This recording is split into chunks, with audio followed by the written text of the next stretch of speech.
4 students, 2 groups will have 5 students. Covered some of this. We'll go quickly over them. Okay, so this is microbial ecology. Okay, so the definition of microbes here is not only bacteria but covers other microbes also, including virus. Okay, this one includes virus, both the prokaryotes and eukaryotes. So definition of ecology is oikos and logos. So law of the household, dwelling, or habitat. So the course is essentially divided into first, I'll introduce to you the concept of microbial ecology that we have done. So the challenges to studying microbial ecology and some of the pioneers in microbial ecology. Okay. Then after that, the lectures will be divided into some of the methods available to measure the abundance, the diversity, and the function of microbes, okay, from different environments. You'll also be introduced to aero microbiology, water and soil microbiology, and then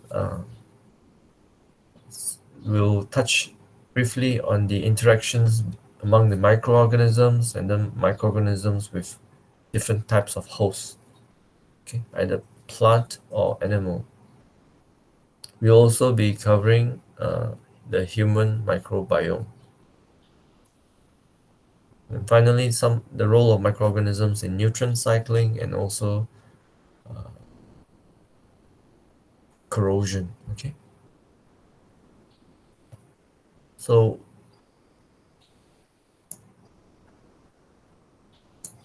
we'll be looking at so when we talk about factors, okay, how the number, activity, and type of microorganisms are dependent on both biotic and abiotic factors. So when we talk about biotic, so it is related to biology. So we are categorizing them as either as predators or prey. Okay. Whereas when we talk about abiotic, okay, non-biological variables, so we have temperature, oxygen, pH, light, pressure, water activity, nutrients, and etc.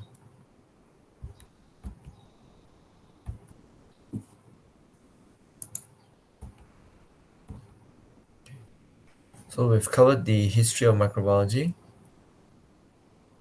So essentially, in the beginning, you have to understand that the focus was on pathogens because of the importance of saving lives, medicine, also the food production and industry. Okay. Then the methodology then was essentially purification and characterization. However, with this kind of approaches, you cannot study the role and function of microorganisms in the environment. Because once you culture them onto the plate, the microbes change, their physiology change. Okay, so there is no way you can study the role of the microorganisms in the environment, because whatever observations that you make in the lab will be based on the physiology of the microorganisms on the plate, okay, on the petri dish, on the type of media that you're using. So of course, these are the limitations to studying microbial ecology. So the existing methodology, that is the culture, is inadequate to study microbial ecology. So two of the pioneers that we will be looking at are Sergei Vinogradsky. So he's the founder of soil microbiology and chemolithotrophy. So the use of a Vinogradsky column to create different tiers of environment based on the dissolved oxygen profile. So you have areas where you have aerobic, areas which are aerobic, microaerophilic, and also anaerobic. So once incubated over about 4 weeks or 6 weeks, you start seeing different types of microorganisms being present or growing inside. So of course, if it's aerobic, and here the it is exposed to the sun, okay, so you will have photosynthetic microorganisms, mostly algae and cyanobacteria. Then you have purple non-sulfur bacteria, also. And then here you have anoxic decomposition and sulfate reduction. So you'll probably have the sulfate reducing bacteria here.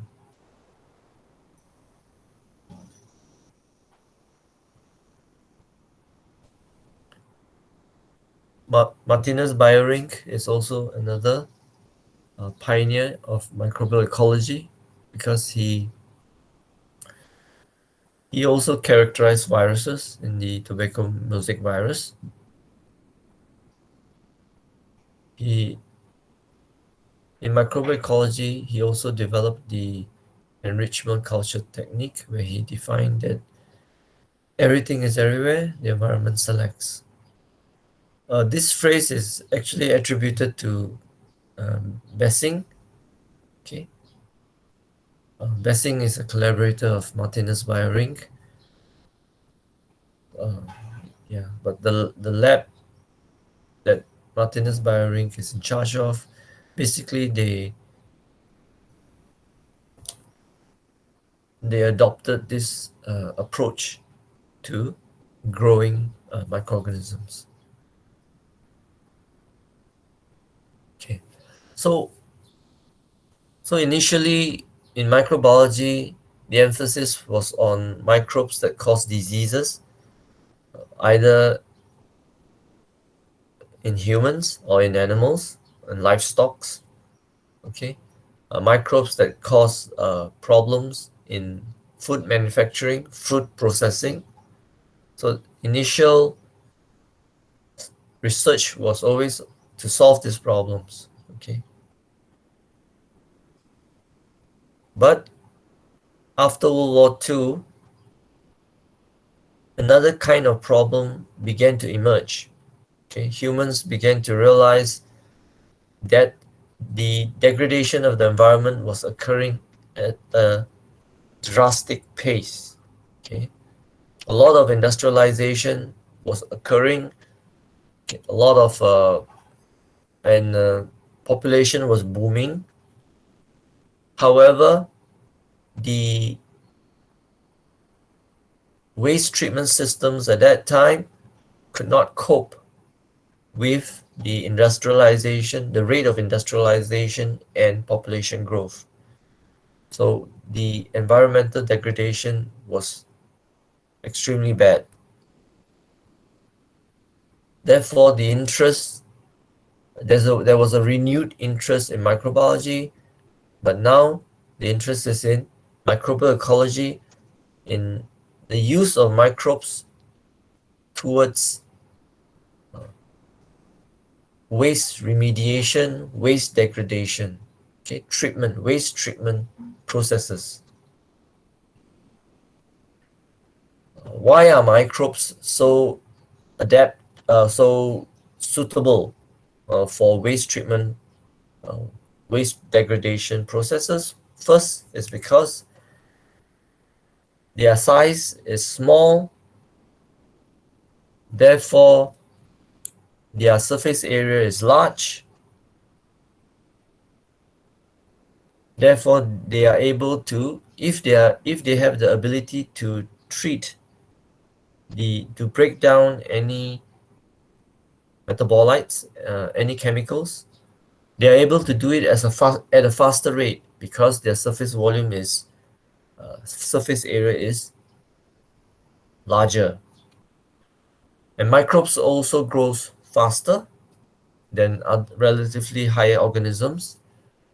Therefore, they are able to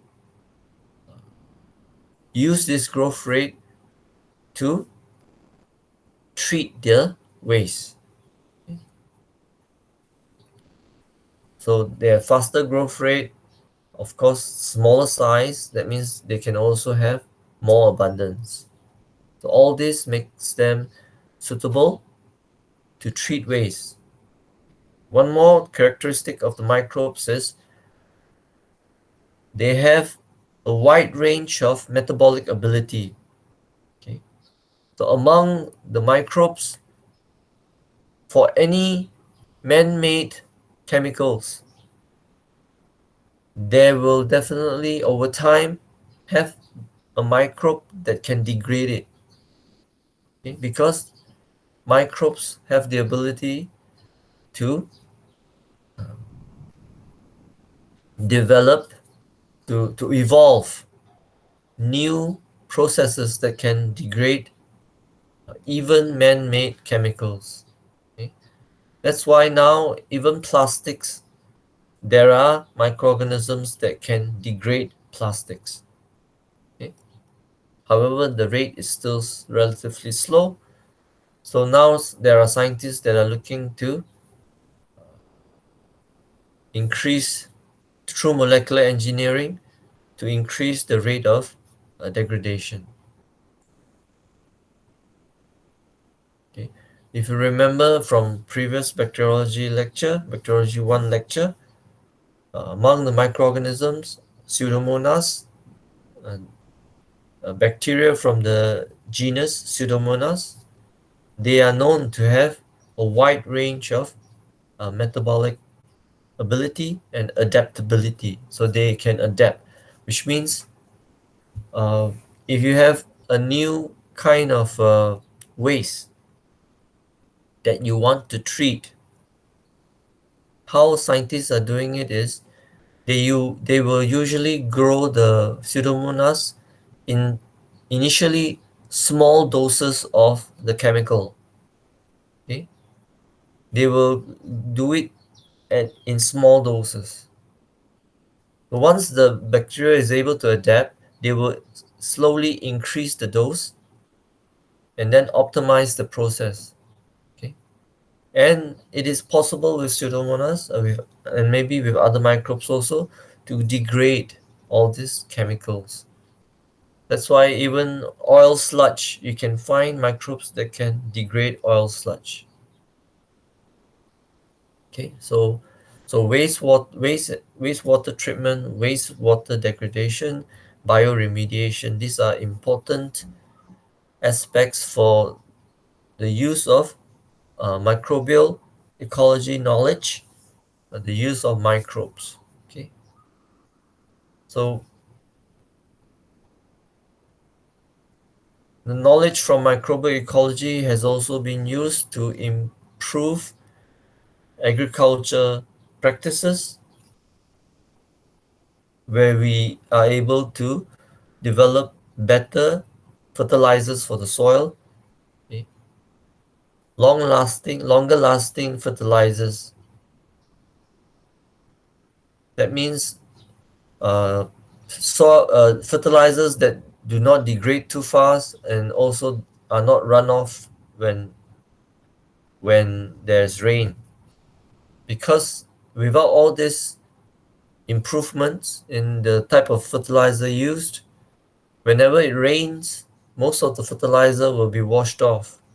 And fertilizers that are washed off into the rivers and then into the seas, they cause another form of pollution. Okay? Uh, yeah, another form of pollution where the algae will overgrow in the waters. That's why better fertilizers will also bring about better agriculture practices. And in the long run, better environmental quality. So we also now use microbes in the recovery of metals and also use microbes as control biological control pests.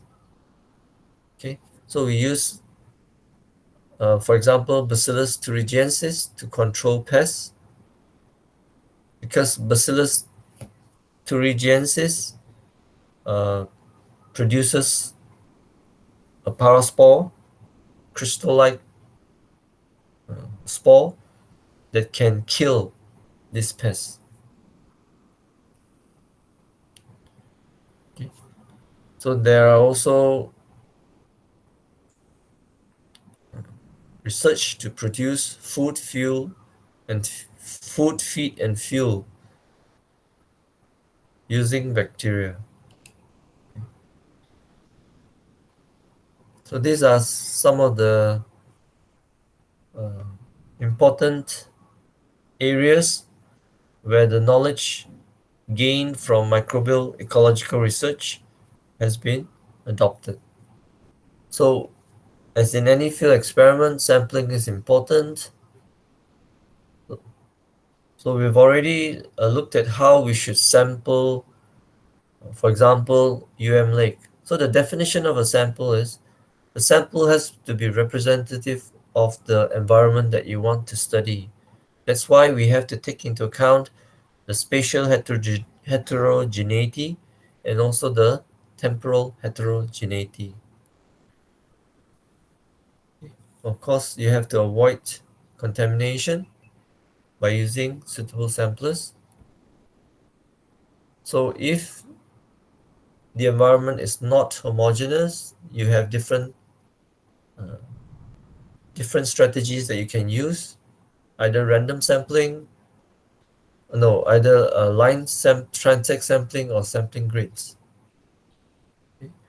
If it's homogeneous, you can use random sampling. Uh, and then you should also, if you're doing multiple samples per site, you can either use some of it, subsample, or analyze as one composite sample. So what this means is, if you decided on one site, let's just say you take 5 samples.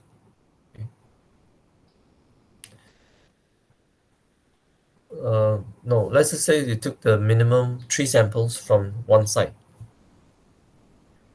So that 3 samples from one site, you can analyze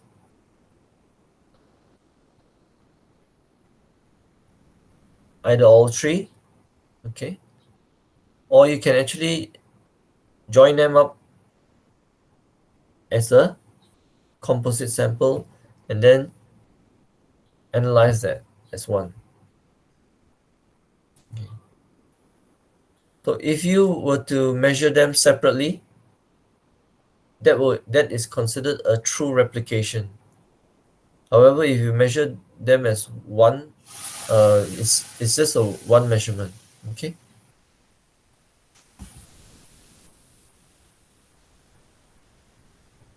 So when you do field studies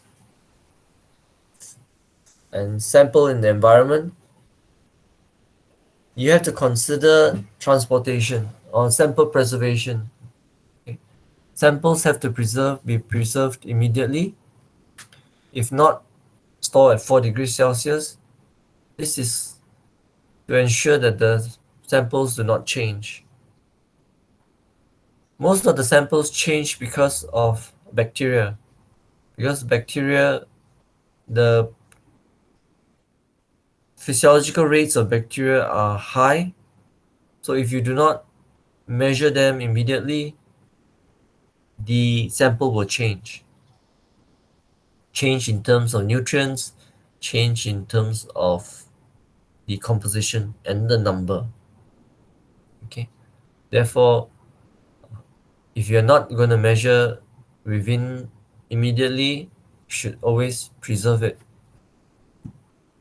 or store it at 4 degrees Celsius.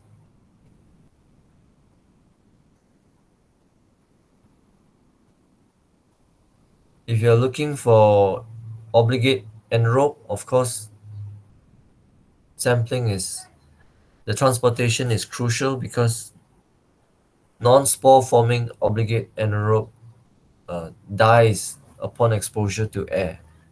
the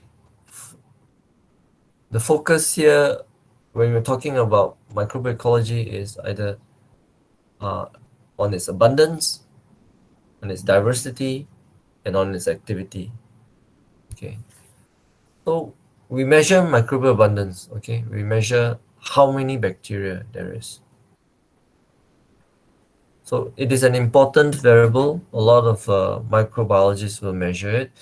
When you sample food, you, I mean, in food industry, a food microbiologist will sample food samples, subsamples, and then they will report how many E. coli per mil of the sample, how many E. coli per gram of the sample.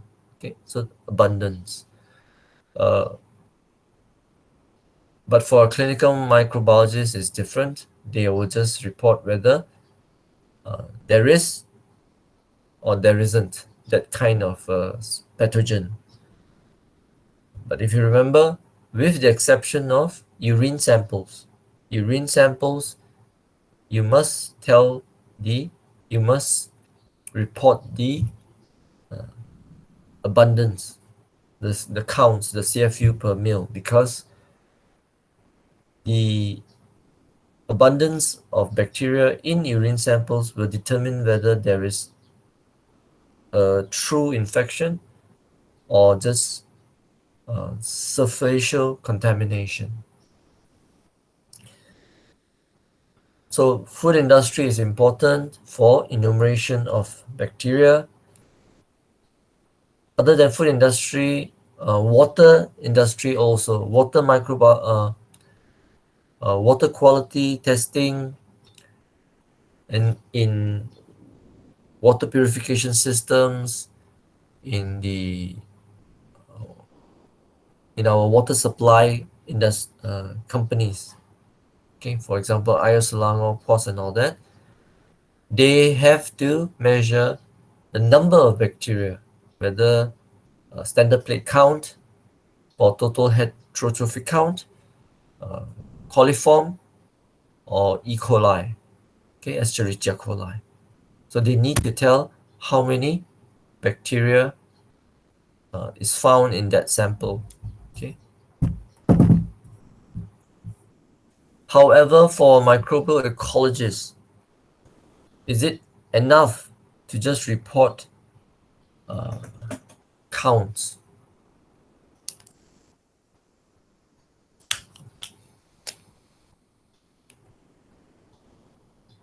Because if you remember,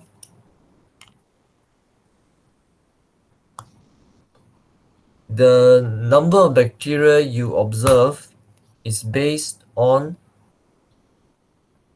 the growth rate after you deduct the death rate, the loss rate.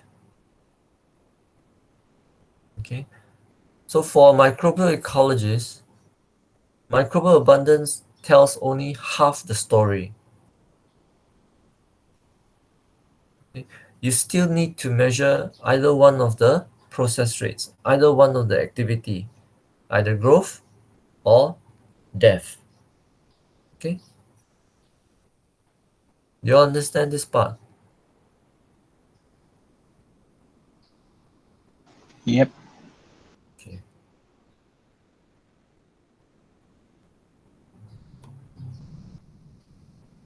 So we've already covered the culture dependent methods earlier, okay, in bacteriology 1. So we used spread plating, pore plating, most probable number, also membrane filtration technique. So these are all culture dependent techniques. Okay. So for microbial ecologists, probably the direct count, the culture independent techniques are more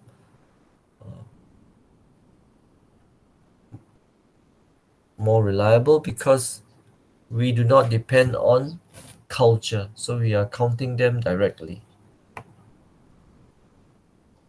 Okay, because culture method is limited by the type of media used, and also the incubation conditions.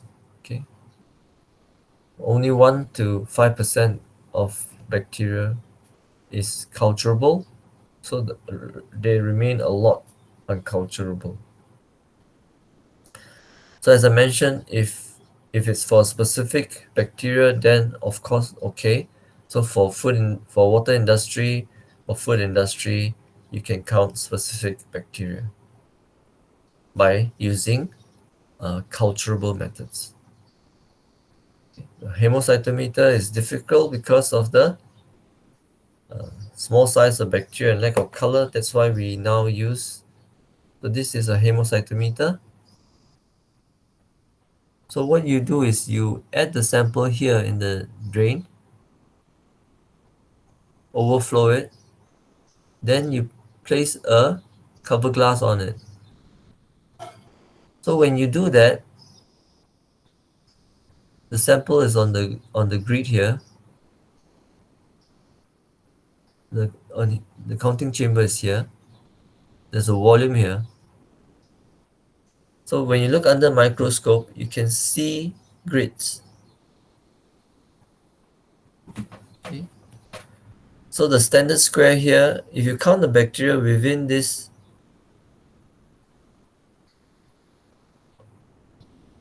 this is 5 by 5, so 25 squares. You count the bacteria within here, you'll be 1 millimeter by 1 millimeter. Then the depth is 0.1 millimeter. So you are counting the number of bacteria in 0.1 millimeter cube of sample. Okay. So can you convert that to mils? It's 1 times 10 power negative 4. So are you so the hemocytometer you can is usable. It's the one thing is it's cheap. It's easily accessible. You don't need to buy a special microscope to count the bacteria. Any light microscope will do.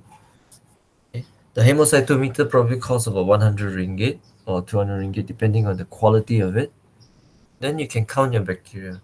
The main problem is if it's motile, if the bacteria is motile, you might have to stain it with something to kill the bacteria so that it doesn't move too much. Because if the bacteria moves a lot, you cannot count. Because most bacteria have flagella. If you don't kill the bacteria first, it'll move, and then there's no way you can get an accurate count. Another disadvantage is, of course, you can't see. It doesn't have any color. You have to stain it. Usually, people stain with methylene blue or some other color, because without staining, it is very difficult to see the bacteria. Okay, but now we use the standard method for direct counting of bacteria is the use of epifluorescence microscopy. So an epifluorescence microscope can cost easily 50,000 and above. So basically it uses mercury light source. You need a high intensity light source. Nowadays, the newer microscopes uses LED, light emitting diodes. But the original design uses high intensity light source, high powered light source, for example, mercury, that will be directed onto the specimen. Your specimen is stained with a fluorochrome. So this is this is like a stain that will stain specific parts of the bacteria. If you use DAPI, the DAPI will stain the DNA. If you use acridine orange will stain both DNA and RNA. Okay. So So for DAPI, when the light hits the sample, DAPI will fluoresce blue. So when it fluoresces, when light is emitted from the sample, it goes back up here, and then there's a dichroic mirror that will allow the blue light to pass through to the eyepiece. Okay, so the magic here is the dichroic mirror. The dichroic mirror is able to reflect the light from the mercury light source, but allow the blue light from the sample to pass. Okay,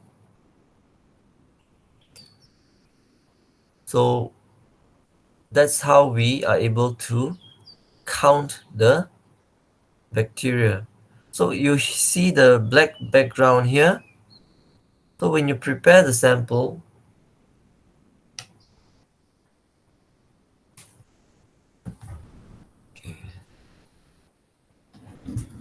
when you prepare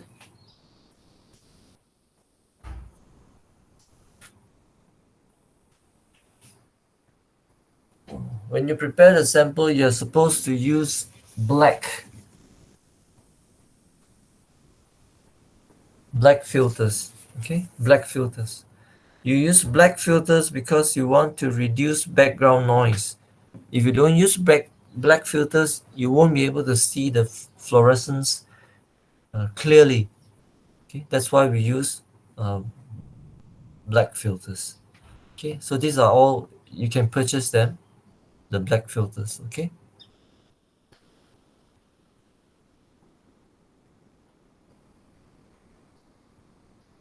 okay, so when we measure abundance, right, and we say uh okay, maybe minus loss. Okay, that means if you measure a few sites, okay, sites A, B, and C, you find let's just say you find 1 times 10 power 6 bacteria here, here 1 times 10 power 4 bacteria here, 1 times 10 power 2 bacteria.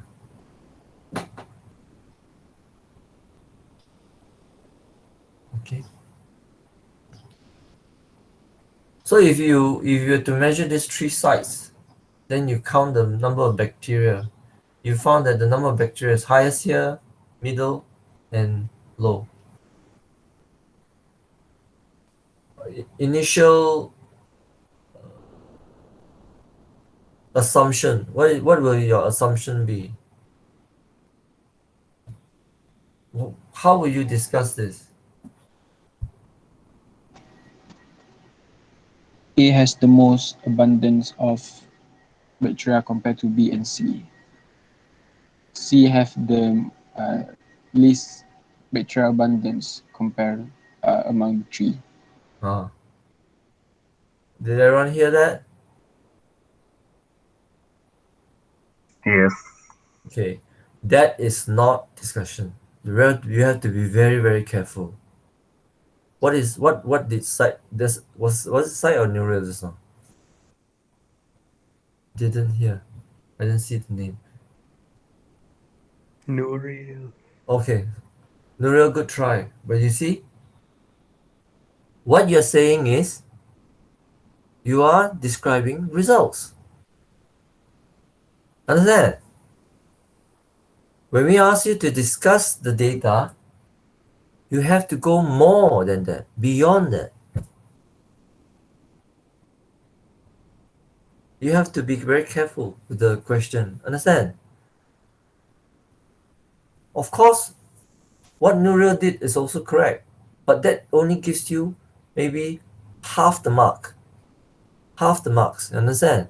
Because he is only describing the data. So he says this is highest, this is 2, this is in the middle, this is lowest.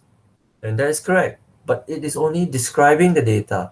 This is only describing the results. That's why uh, sometimes Some students will actually even draw a graph, okay? Or some students will plot a nice table. Some students will do statistical analysis, but it is still only results. You're only doing half the job. You need to discuss. So how will you discuss this?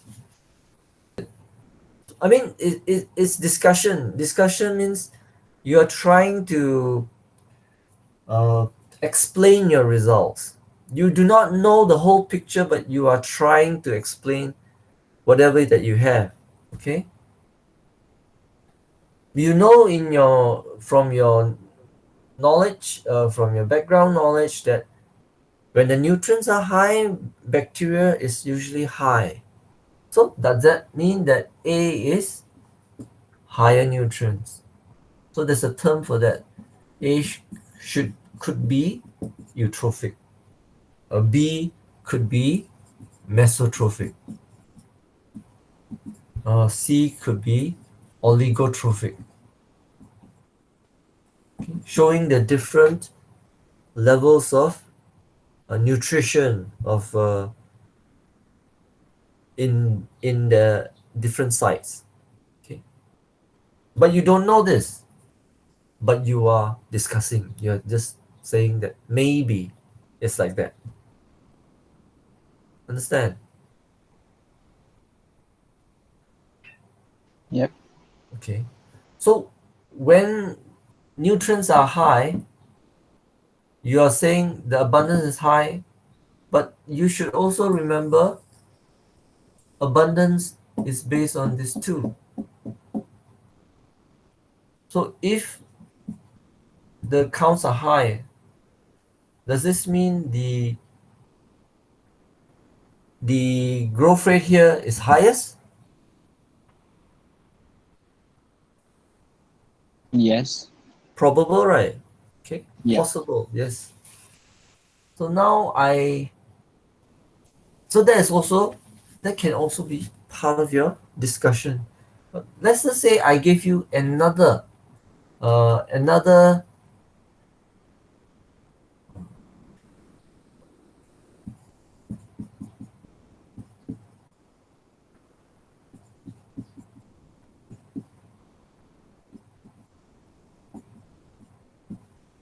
I give you another observation. So this is measured, no longer just a guess. Okay, so I'm saying that this is an oligotrophic site, whereas these two are equal mesotrophic sites. So now you have more things to discuss, right? This is low, most probably because it is oligotrophic. Therefore, the growth rate is very low. Therefore, the abundance is also low. However, these two are equally mesotrophic. So how will you explain the difference in the abundance?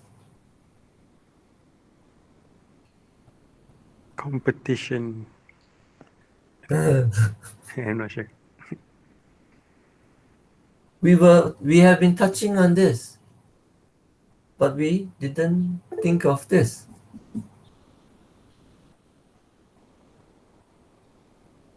Yeah, yeah, higher loss rate.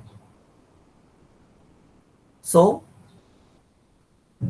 probably if we assume that the growth rates here are the same,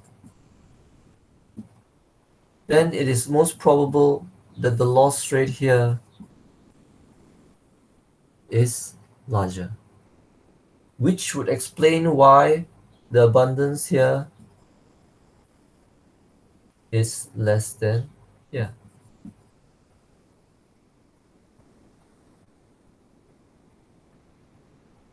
Understand? But what is the loss rate due to? Oh, loss rate can be due to abiotic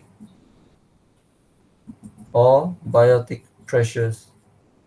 So Hmm. biotic will be grazing, The bacteria in the environment is eaten up by protozoa. I Okay, see. in the environment, bacteria is eaten up by protozoa, can be eaten up by ciliates and other eukaryotic organisms. They are also lysed by viruses, bacteriophages, or if you remember your lecture, they are also killed by Delovibrio. Yes? Mm. Delovibrio, you still remember? So these are all biotic pressures. Loss rate, abiotic loss rates will probably, like if you're talking about Lake, abiotic loss rates can be precipitation, sedimentation. Bacteria is very small. They cannot sink by themselves. But when they attach to clay, when they attach to particles, when they attach to other other organisms or other particles, other non-biological particles, and if the particle sinks, they are lost from the system that you're studying. They are exported out of the system that you're studying. Okay, so you have loss rates from aerosolization being brought up into the air. They can be lost through uh, precipitation, sedimentation, yeah, and also by export. Because like if you're talking about river, you sample at one site, but the river is flowing. So by flowing itself, there will be there are forces, physical forces that are bringing the bacteria out from out from the site that you're studying. Okay, Okay. so please remember, if you were to just tell me what you see, that is just results. You are not going to get good marks from there. Okay, because if I remember correctly, last year I gave students data and asked them to discuss, and most of them are stuck here.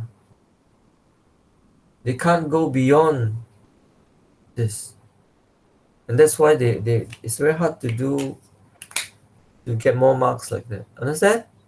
So when we say discuss, make sure you're not just describing the results.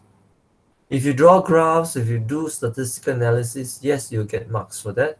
But try to discuss, which means you have to go beyond your beyond just what you are describing here. Okay? So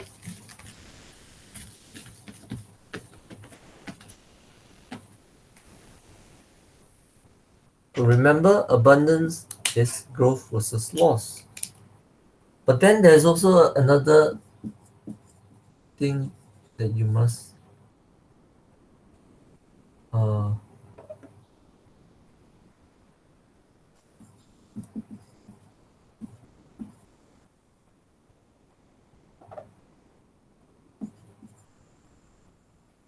okay. Abundance is not the same as biomass. In ecology, when we're talking about the carbon cycle, when we're talking about productivity of a habitat or ecosystem, we talk in terms of carbon. Okay. So when we compare the importance of microorganism in ecology, so when they compare importance of an organism, of different types of organisms in the let's just say in a lake, for example, you cannot depend on abundance. it has to be based on biomass. For example, if you're talking about bacteria, then you also have viruses, you have protozoa, then you have microplankton, then you have let's just say fish. So probably the abundance would be 10 power of 9. No, 7. This one will be 10 power 5. This one will be 10 power 3. This one will be power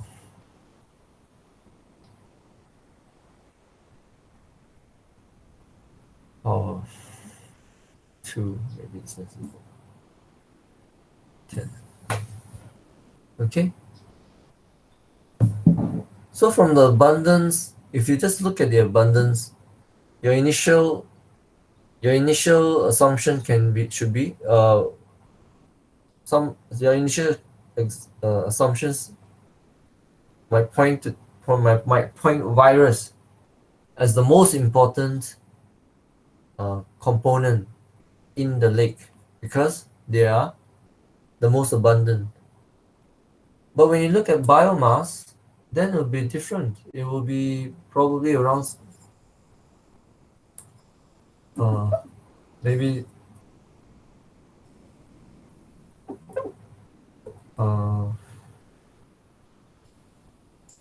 okay, microgram carbon maybe around 6. So,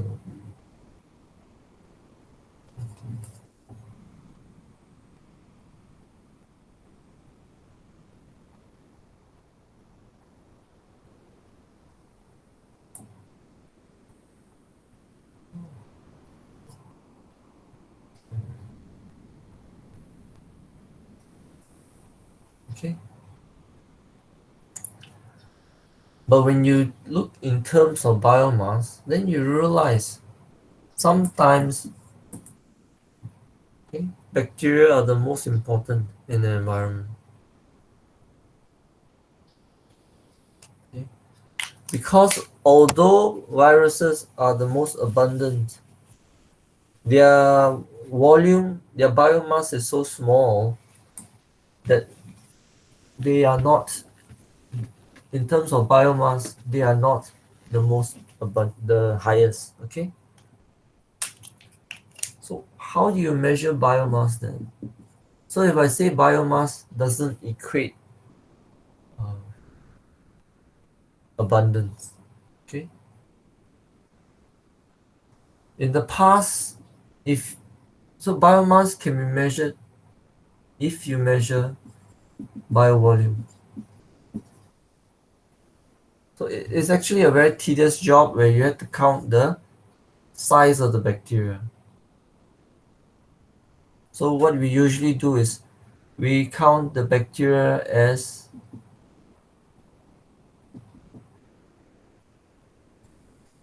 the length and the width plus 2 hemispheres. Okay, and this one is easy. The diameter, and count it as a sphere. So I have students who count all this, 600 cells. Okay? To give you, we have software to count. Okay, so we just capture it, then the software will calculate the size of the bacteria. So from here you can get a rough estimate of the bio volume of the bacterial cell, and then from there you can convert it into carbon. Okay, so there's a conversion factor from bio volume to carbon.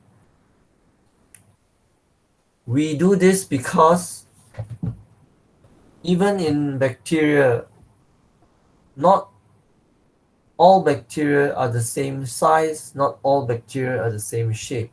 Same goes for algae. Not all algae are the same size or the same shape. So bioabundance is not similar to biomass. So in ecology, biomass is a better variable, better parameter variable to measure. But of course, it is impossible to measure every bacteria that you see. So what we usually do is we measure a subsample of the bacterial population at that site and then assume that it is uh, get an average from this and then assume it for the whole population in this in that at that site. Okay, so when we measured different places we realized that the conversion factor can be different for all these places. Okay, but somehow luckily when even though we measure through different uh, times of the year, the same conversion can still be used because somehow the average size of the bacterial population at one site doesn't change significantly with time. However, among sites, you cannot use the same one. Okay, so for each site, you should measure the biovolume, and once you get the conversion factor, you can use it quite uh, safely. Okay, any questions?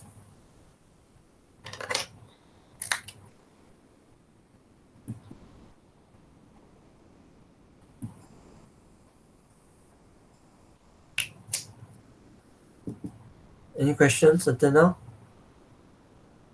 Abundance is governed by this. We know that sometimes abundance is not as good as biomass, and we can get biomass by measuring biovolume. Okay. So we've been talking about measuring abundance. Okay. So as a microbial ecologist, we are not only we are looking at the microbial population in different kinds of samples, different kinds of situations. So I think we've mentioned this before. So we have air samples, we have microbes in the air, we have microbes in the water, we have microbes in soil. So different samples require different processing. So for air, because the counts are usually very low, water sometimes high, sometimes low, depending on the productivity of the water. Soil usually very high, and most of it are attached. Okay? The bacteria is attached to the soil particles, so you have to use different approaches. Of course, this one, when the counts are very low, you always concentrate. Okay, so sometimes for water, sometimes you concentrate,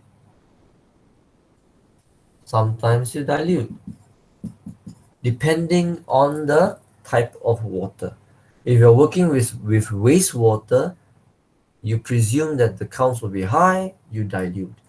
If you're working with drinking water, you presume the counts will be low, you concentrate. Of course, if you remember, you can concentrate using membrane filtration technique or using other MPN, but in higher volume here. Okay, for aero microbiology, we can also concentrate using the impingement method. Okay, we'll cover this later. So for soil, since it is high, we dilute. But the problem is the attached bacteria. Okay, so even when you dilute it and you try to count it, soil samples are difficult to count even when using epifluorescence because the particles will interfere with the fluorescence. Some of the soil particles actually will shine when uh, when you're looking in the microscope. It actually shines a lot and it interferes with your visualization observation. So that is a problem. Some have some have recommended sonication. Okay. Sonication is the use of sound waves to detach the bacteria from the particle. So when you detach the bacteria, you can try to count the bacteria without the soil particles. Okay. But if you read some of the journals, you'll find that sometimes they use phospholipids or to measure the bacteria in the soil. So this is what's known as proxy, okay? A substitute for bacteria. Okay.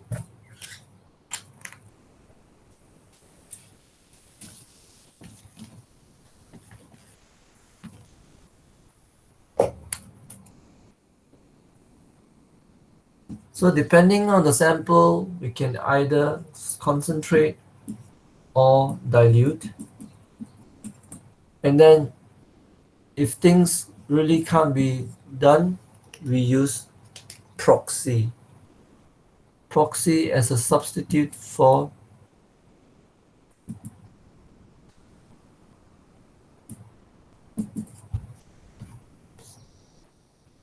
okay, as a substitute for bacterial abundance, bacterial biomass. So the definition of a proxy is a substitute. That means the proxy has to be present when the bacteria is present. And when the bacteria is absent, the proxy should be also absent. Okay? Another definition of a proxy, another characteristic of a proxy is it should be relatively easy to measure, either relatively easy or cheaper to measure. Because if it's not cheaper or if it's not easier, then why do you need to use proxy? Then you might as well use the actual direct count method to do it. Okay, so uh,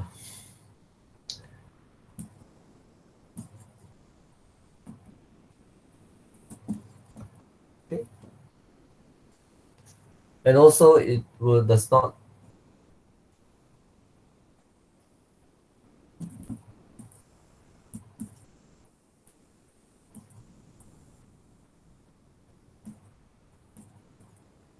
okay, it does not degrade too quickly, which means when you sample it, it is still available.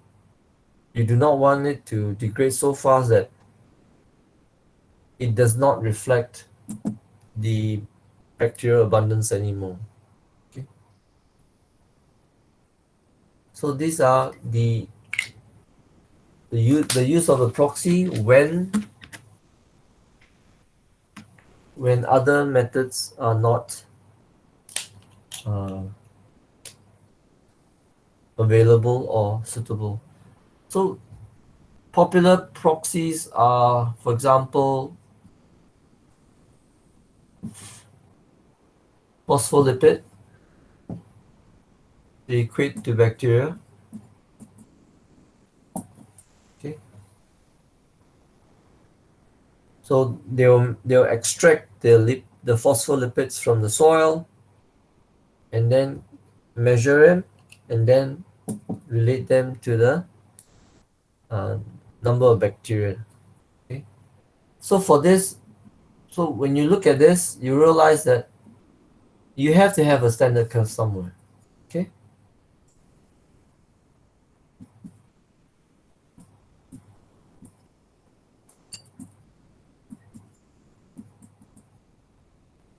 So sometimes before they start the experiment, they'll grow a known bacteria, probably something that is predominant in sample, and then do the standard curve where you count the number of bacteria, where you set the number of bacteria at different concentrations, and then measure the phospholipid that you measured. Okay, then from there you can get your standard curve. Then when you do the experiments, you can just measure the phospholipid and then convert it to bacterial counts. This is usually for soil bioremediation experiments, for wastewater sludge experiments, okay, where the use of direct counting is not really feasible. Okay.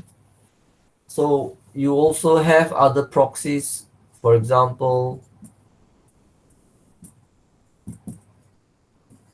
that you can relate to.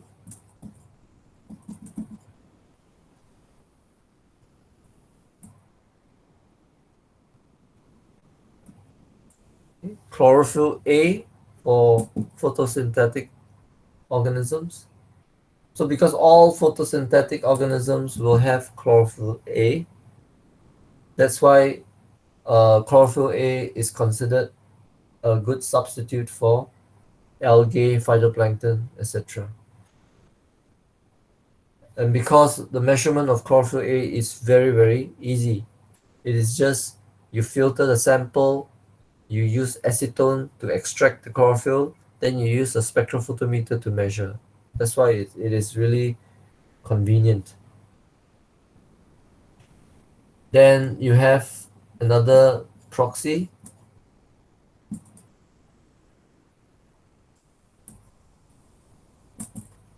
Okay, algostrol. You measure it as a biomass proxy for fungi. Okay, algostrol is measured via lipid extraction and then using HPLC to measure it. So it's not exactly uh, easy and not exactly cheap, but we still use it because there is just no easy way to measuring fungal biomass in the environment.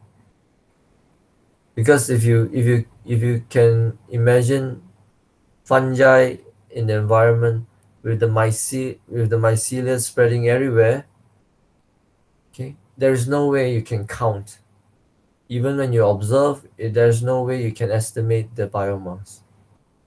Okay, that's why the only way to go is at present the standard is algostrol. Okay, so these are uh, popular proxies that you can use.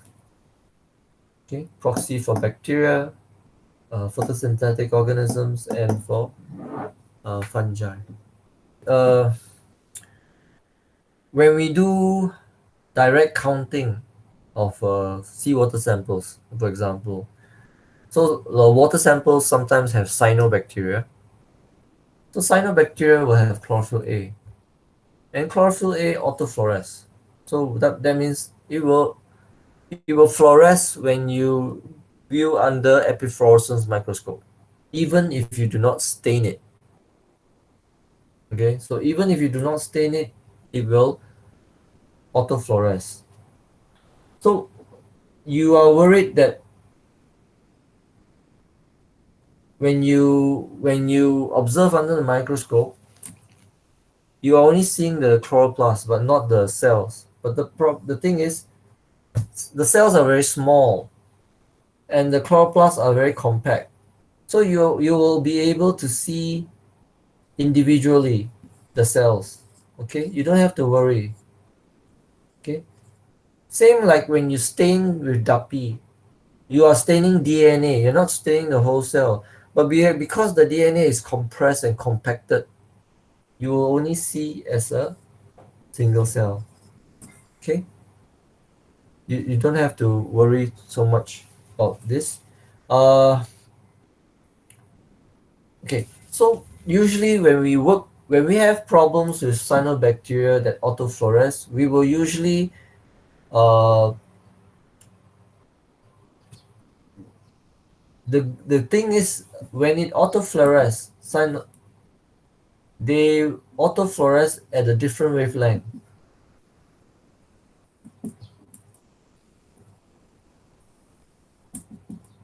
from DAPI.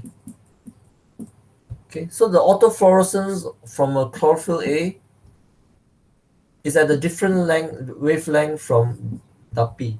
So what we do is when we have a sample, the epifluorescence microscope, I've told you they use dichroic mirror.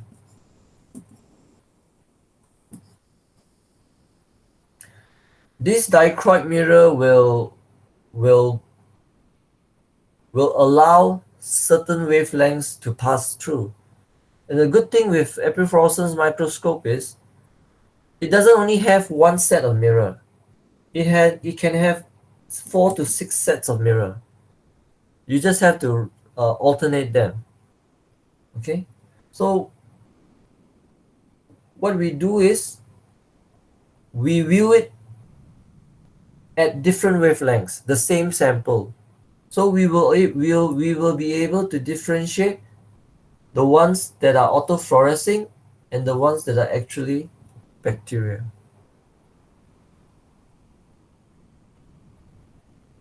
Okay.